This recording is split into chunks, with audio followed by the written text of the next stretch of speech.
Test ക്രിക്കറ്റിൽ ഞാൻ Indian jersey അണിയാൻ തുടങ്ങിയിട്ട് ഇന്നേക്ക് 14 വർഷം പൂർത്തിയാകുന്നു. ഈ ഫോർമാറ്റ് എന്നെ എങ്ങനെ കൊണ്ടുപോകുമെന്ന് ഒരിക്കൽ പോലും ഞാൻ ഇമാജിൻ ചെയ്തിട്ടില്ല. ഒരുപാട് പരീക്ഷണങ്ങൾ നേരിട്ടു, കഠിനാധ്വാനം ചെയ്തു. ഗ്രൗണ്ടിൽ എനിക്ക് സാധ്യമായതെല്ലാം ഞാൻ പ്രാവർത്തികമാക്കി.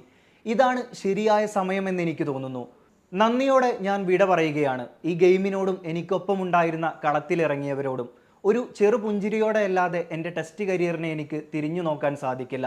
നീണ്ട 14 വർഷക്കാലം ഇന്ത്യൻ ടെസ്റ്റ് ക്രിക്കറ്റിന്റെ നെടുന്തൂണായ വിരാട് കോഹ്ലി വിരമിക്കൽ പ്രഖ്യാപിച്ച് ഇൻസ്റ്റഗ്രാമിൽ പങ്കുവെച്ച പോസ്റ്റ് ഇങ്ങനെയാണ്. 2011 വെസ്റ്റ് ഇൻഡീസിനെതിരെയാണ് കോഹ്ലിയുടെ ടെസ്റ്റ് അരങ്ങേറ്റം. ഈ വർഷം ഓസ്ട്രേലിയക്കെതിരെ ബോർഡർ ഗവാസ്കർ ട്രോഫിയിലാണ് അവസാനമായി താരം പാഡ് അണിഞ്ഞത്. സച്ചിൻ ഒഴിച്ചിട്ട 4-ാം നമ്പറിൽ സച്ചിനോളമായില്ലെങ്കിലും കോഹ്ലി ക്രീസിലുണ്ടെങ്കിൽ അത് ഇന്ത്യൻ ജനതയ്ക്കൊരു ആത്മവിശ്വാസം കൂടിയായിരുന്നു. 123 ടെസ്റ്റ് മത്സരങ്ങളിൽ നിന്ന് 9230 റൺസ് സ്വന്തമാക്കിയ കോഹ്ലി 68 ടെസ്റ്റുകളിൽ ഇന്ത്യയെ നയിച്ച് 40 വിജയങ്ങളും സ്വന്തമാക്കി. 46 ശരാശരിയിൽ 31 അർദ്ധ സെഞ്ചുറിയും 30 സെഞ്ചുറിയും 7 ഇരട്ട സെഞ്ചുറിയും കോഹ്ലി സ്വന്തമാക്കിയിട്ടുണ്ട്. സൗരവ് ഗാംഗുലിക്ക് ശേഷം ഇന്ത്യ കണ്ട അഗ്രസീവ് ക്യാപ്റ്റനായും കളിക്കളത്തിൽ സ്വന്തം ടീംമേറ്റിനെ ആരെങ്കിലും വാക്കുകൊണ്ട് വേദനിപ്പിച്ചാൽ എന്താടാ എന്ന് തിരിച്ചു ചോദിക്കുന്ന മനോഭാവവും കോഹ്ലിയെ ഗ്രൗണ്ടിൽ വേറിട്ട് നിർത്തിയിരുന്നു. വിരമിക്കൽ തീരുമാനത്തിൽ പുനരാലോചന നടത്താൻ BCCI ആവശ്യപ്പെട്ടിരുന്നെങ്കിലും കോഹ്ലി വഴങ്ങാൻ തയ്യാറായില്ല.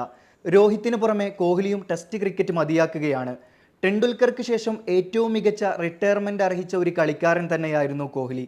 കഴിഞ്ഞ T20 ലോകകപ്പോടുകൂടി കുട്ടി ക്രിക്കറ്റും മതിയാക്കിയ താരത്തെ ഇനി ഏകദിന ക്രിക്കറ്റിൽ മാത്രമായിരിക്കും നമുക്ക് കാണാൻ സാധിക്കുക.